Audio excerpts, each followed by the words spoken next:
সবুজ ঘাসের দেশ যখন সে চোখে দেখে দারুচিনি দ্বীপের ভিতর, তেমনই দেখেছি তারে অন্ধকারে।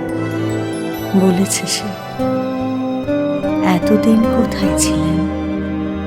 পাখির নীড়ের মতো চোখ তুলে নাটোরের বনলতা সেন।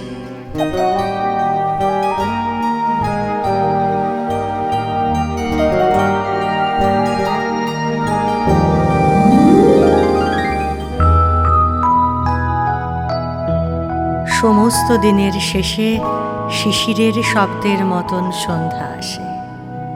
ডানার রৌদ্রের গন্ধ মুছে ফেলেছি।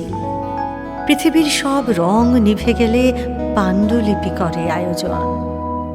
তখন গল্পের তরে জোনাকির রঙে ঝিলমিল। সব পাখি ঘরে আসে, সব নদী ফুরায়, এ জীবনের সব লেনদেন। থাকে শুধু অন্ধকার, মুখোমুখি বসিবার বনলতা সেন।